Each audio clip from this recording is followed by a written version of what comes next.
Hello class, today we start capacitor. Capacitor में last lecture हमने पढ़ा था एनर्जी स्टोर्ड इन कैपेसिटर। याद हो तो 7th लेक्चर है ये। 6th लेक्चर में याद हो तो आपने क्या पढ़ा था, energy stored in capacitor. Energy stored in capacitor का थोड़ा सा रिकैप देता हूँ यहाँ पे। याद हो तो अगर ये क्या होता है, ये कैपेसिटर है और ये एक बैटरी है। ये ध्यान देना यहाँ पे, ये क्या होता है बच्चे, बैटरी है। ये क्या होता है यहाँ पे, बैटरी, जिसका पोटेंशियल क्या दे रखा है यहाँ पे बे। और ये क्या होता है यहाँ पे, कैपेसिटर। ये क्या होता है बच्चे, कैपेसिटर। ये क्या होता है यहाँ पे, कैपेसिटर, जिसके एक प्लेट पे चार्ज प्लस क्यू, दूसरे प्लेट पे माइनस क्यू। और इसका कैपेसिटेंस देखा जाए तो यहाँ पे सी दे रखा है। इसका कैपेसिटेंस क्या दे रखा है यहाँ पे, सी। तो यहाँ पे एनर्जी स्टोर्ड इन कैपेसिटर के 3 फॉर्मूले मैंने डिराइव करवाए थे। याद हो, U is equal to half CV square. दूसरा फॉर्मूला क्या था यहाँ पे, हाफ क्या होता था, Q स्क्वायर बाई C।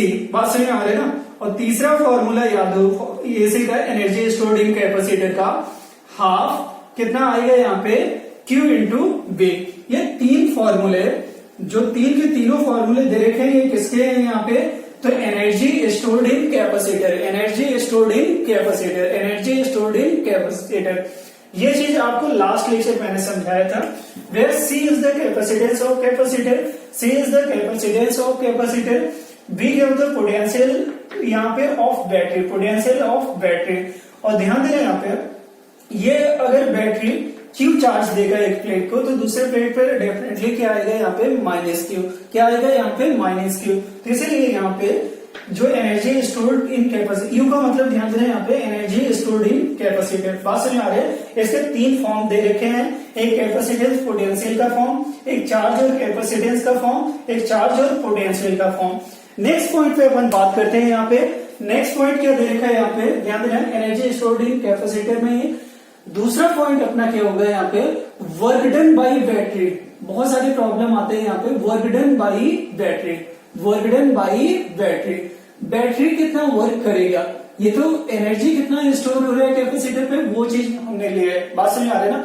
लेकिन बैटरी कितना वर्क करता है, ये चीज अगर देखा जाए तो ध्यान देना यहाँ पे, आपको पोटेंशियल का फॉर्मूला याद हो, आपको डेफिनेशन ऑफ पोटेंशियल 9th या 10th लेवल पे आपने पढ़ा होगा कि पोटेंशियल डिफरेंस क्या होता है यहाँ पे, work done per unit charge के बराबर होता है। समझो यहाँ पे, अगर ये बैटरी Q चार्ज को यहाँ तक डिपॉजिट करने में वर्क डन W कर रहा है, तो यहाँ पे वर्क डन बाई चार्ज इस पोटेंशियल डिफरेंस, बैटरी के इस पोटेंशियल डिफरेंस के बराबर होता है।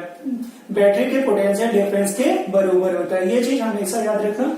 तो यहाँ पे work done by charge, work done by charge क्या होता है यहाँ पे, वर्क डन बाई चार्ज क्या हो जाएगा, वर्क डन बाई बैटरी। यहां से मालूम कर सकते हैं आप, क्योंकि work done by charge potential के बराबर आता है। और ये किसका पोटेंशियल होगा, तो याद रखना बैटरी का।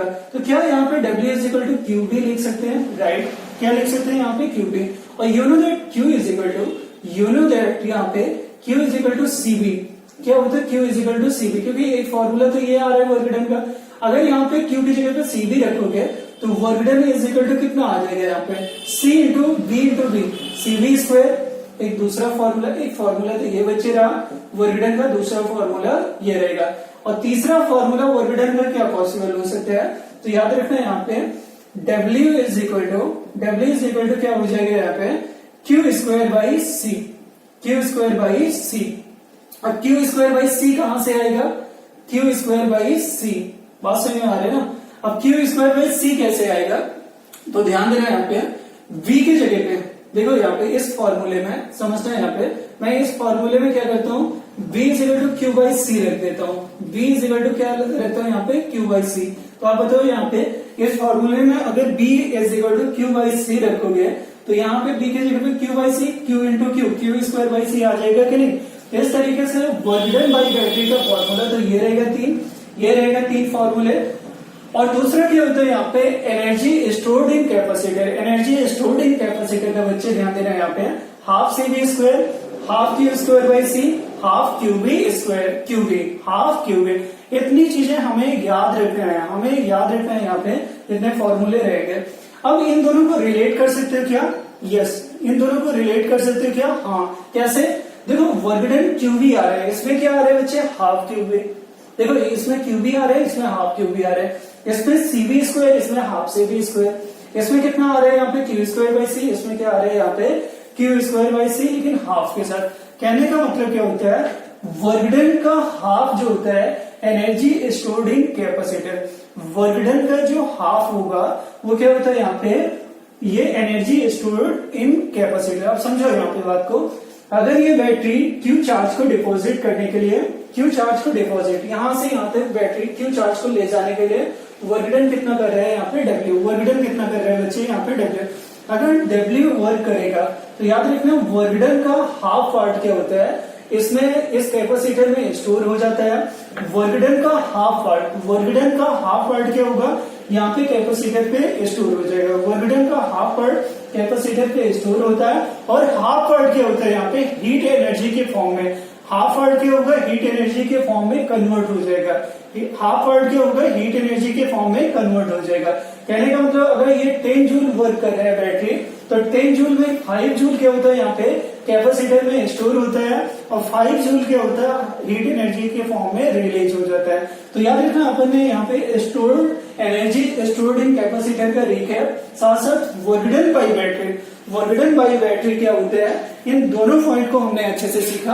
अब नेक्स्ट पॉइंट पे अपन बात करेंगे एनर्जी डेंसिटी। बात समझ आ रही है किस पे, एनर्जी डेंसिटी पे। देखिए यहाँ पे नेक्स्ट पॉइंट बच्चे क्या है यहाँ पे, energy density of electric field, energy density of electric field. अगर देखना है यहाँ पे ये पैरेलल प्लेट कैपेसिटर है, और कैपेसिटर की एक प्लेट पे पॉजिटिव चार्ज है, एक प्लेट पे क्या है पॉजिटिव चार्ज, दूसरे प्लेट पे अगर देखा जाए तो नेगेटिव चार्ज आ रखा है। दोनों प्लेट के बीच का सेपरेशन दे रखा है, और यहाँ पे प्लेट का सरफेस एरिया याद रखना यहाँ पे ए ले रहे हो, क्या ले रहे हो यहाँ पे ए। तो अगर इसको पॉजिटिव चार्ज दिया तो सारे चार्जेस इधर इस प्लेट के इस साइड डिपॉजिट हो जाएंगे, और सारे नेगेटिव चार्ज इधर आ जाएंगे। तो इलेक्ट्रिक फील्ड का डायरेक्शन पॉजिटिव टू नेगेटिव ही होता है ना, हमेशा इलेक्ट्रिक फील्ड का डायरेक्शन क्या होता है यहाँ पे positive to negative, positive to negative. तो किसी भी पर्टिकुलर पॉइंट पे इन दोनों प्लेट के बीच में इलेक्ट्रिक फील्ड का वैल्यू क्या होगा, तो हमेशा याद रखना Q by epsilon naught A, Q by epsilon naught ए, यही तो आएगा ना, हमेशा याद रखना यहाँ पे।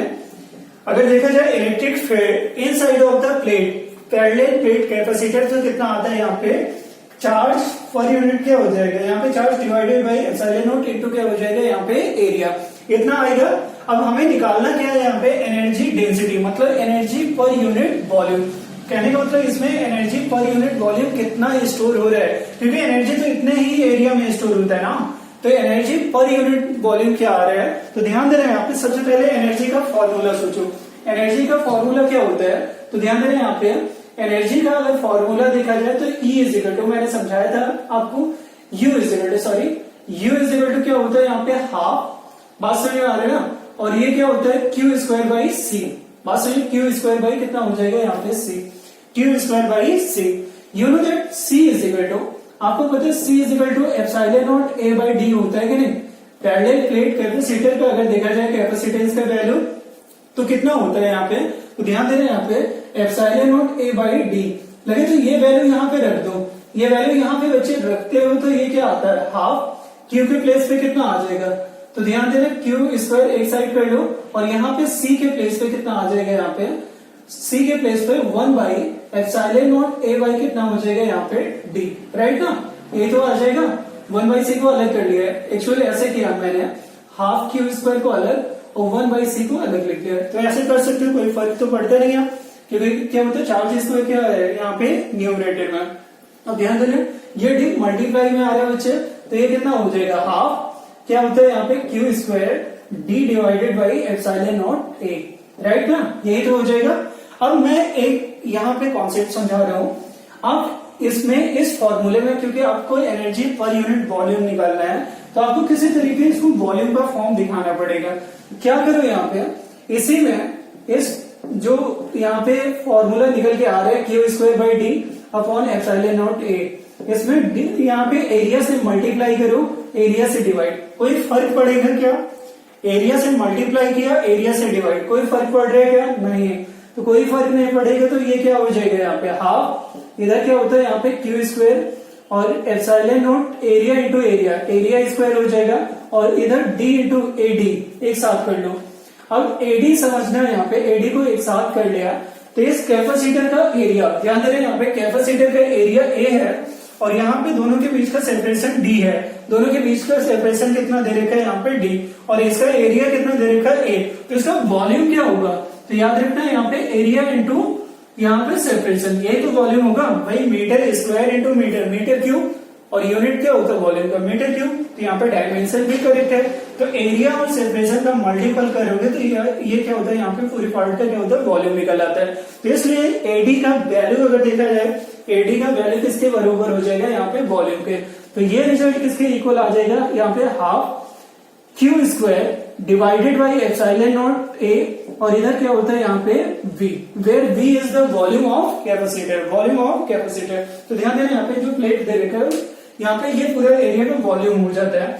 अब अगर वॉल्यूम का फॉर्मूला निकल आया बच्चे, तो हमें मालूम क्या करना है, ध्यान देना यहाँ पे एनर्जी पर यूनिट वॉल्यूम, अगर ये वॉल्यूम इधर डिवाइड कर दो U बाई V, ध्यान देना, तो ये क्या बचेगा इधर हाफ, ये क्या बचेगा यहाँ पे हाफ, और इधर क्या बचेगा Q by epsilon naught A, epsilon naught ए।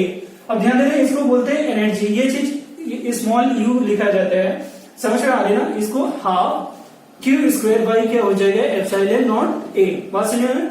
ये जो यहाँ पे u है इसको बोलते हैं energy density, energy density, energy density का मतलब ध्यान दे रहे हैं यहाँ पे energy per unit volume, energy per unit volume, जैसे मास पर यूनिट वॉल्यूम डेंसिटी होता है, वैसे एनर्जी पर यूनिट वॉल्यूम क्या होगा, एनर्जी डेंसिटी। अब ध्यान देना यहाँ पे हमें, क्योंकि इलेक्ट्रिक यहाँ पे energy density of electric field, मतलब ये जो फॉर्मूला आ रहे हैं ना उसको इलेक्ट्रिक फील्ड के फॉर्म में यहाँ पे रिप्रेजेंट करना है, किसके फॉर्म में, यहाँ पे इलेक्ट्रिक फील्ड के फॉर्म में, तो इलेक्ट्रिक फील्ड के फॉर्म में कन्वर्ट करेंगे इसके फॉर्मूले को। तो ध्यान देना यहाँ पे क्या करना होगा, U इज इक्वल टू, ये क्या दे रखा है यहाँ पे half, you know that electric field का यहाँ पे वैल्यू हो जाता है Q बाई क्या होता है यहाँ पे एप्सिलॉन नॉट ए, राइट ना। मैं क्या करता हूँ यहाँ पे इसमें Q स्क्वायर बाई, अब एक चीज यहाँ पे ध्यान देना, यहाँ पे ये ए स्क्वायर रहेगा, देखो ए स्क्वायर छूट गया है यहाँ पे बाई मिस्टेक, ए स्क्वायर, ये क्या रहेगा यहाँ पे ए स्क्वायर, तो ए स्क्वायर तो अलग कर लिया, और ध्यान देना यहाँ पे ये जो एप्सिलॉन नॉट है मैं क्या कर रहा हूँ यहाँ पे एप्सिलॉन नॉट से मल्टीप्लाई, एप्सिलॉन नॉट से डिवाइड, समझो यहाँ पे इसमें अगर मैं क्या करूंगा इस फॉर्मूले में एप्सिलॉन नॉट से मल्टीप्लाई एप्सिलॉन नॉट से डिवाइड कर दो, तो ये एप्सिलॉन नॉट यहाँ पे लिखा जाएगा जैसे यहाँ पे लिखा है, और epsilon not into epsilon not, epsilon not का स्क्वायर, तो क्या यहाँ पे एप्सिलॉन नॉट बाई 2 अलग करके क्या इसे overall Q by epsilon naught ए का होल स्क्वायर लिख सकते हो, क्या लिख सकते हो ना, इसको क्या लिख सकते हो यहाँ पे epsilon not by 2 Q by epsilon naught ए का होल स्क्वायर। तो ध्यान देना बच्चे यहाँ पे ये हाफ हो जाएगा एप्सिलॉन नॉट, और ये फॉर्मूला देखो एनर्जी के बराबर आ रहा है, सॉरी इलेक्ट्रिक फील्ड के बराबर आ रहे हैं कि नहीं, तो यहाँ पे E का होल स्क्वायर, याद रखना एनर्जी डेंसिटी का फॉर्मूला यहाँ से निकल आता है U is equal to half epsilon naught E का होल स्क्वायर, दैट्स यहाँ पे जो फॉर्मूला आ रहा है दैट फॉर्मूला इज यहाँ पे एनर्जी डेंसिटी, बात समझ में, ये फॉर्मूला जो होगा यहाँ पे एनर्जी डेंसिटी का फॉर्मूला रहेगा, नोट करना है, इस पे बेस्ट प्रॉब्लम लेते हैं अपन, ठीक है।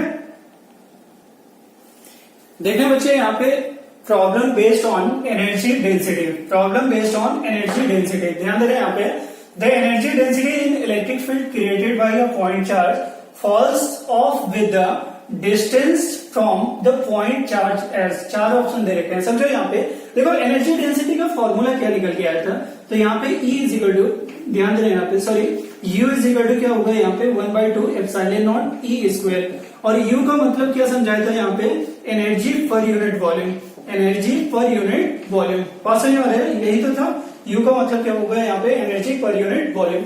मुझे ये बताओ आप कि यहाँ पे हाफ और एप्सिलॉन नॉट कांस्टेंट है कि नहीं, हाफ एप्सिलॉन नॉट क्या रहेगा यहाँ पे कांस्टेंट, तो क्या U is directly proportional to E square रहेगा, U is directly proportional to क्या लिया जाएगा यहाँ पे E स्क्वायर। अब देखो क्वेश्चन क्या है कि एक पॉइंट चार्ज है, एक क्या होता है यहाँ पे पॉइंट चार्ज है, तो इलेक्ट्रिक फील्ड अगर देखा जाए इससे जनरेट हो रहा है, जो जनरेट हो रहा है इलेक्ट्रिक फील्ड, बात समझ आ रहा है ना, वो इलेक्ट्रिक फील्ड यहाँ पे इस तरीके से निकल जाएगा कि नहीं, देखो यहाँ पे इससे जो भी इलेक्ट्रिक फील्ड आएगा, बात समझ आ रहा है ना, वो इस फॉर्म में निकल रहा होगा यहाँ पे पॉइंट चार्ज। हम बोल रहे हैं किसी भी पॉइंट पे, मान लो यहाँ पे r डिस्टेंस पे, यहाँ पे r डिस्टेंस पे एनर्जी डेंसिटी जो होता है वो डायरेक्टली प्रोपोर्शनल, मान लो यहाँ पे इस पॉइंट चार्ज से r डिस्टेंस, मान लो यहाँ पे r लिया हमने, r डिस्टेंस कितना लिया यहाँ पे r, तो एनर्जी डेंसिटी को आर से कैसे यहाँ पे रिलेट करोगे, कौन सा ऑप्शन सही रहेगा, first option, second option, third option या फोर्थ ऑप्शन।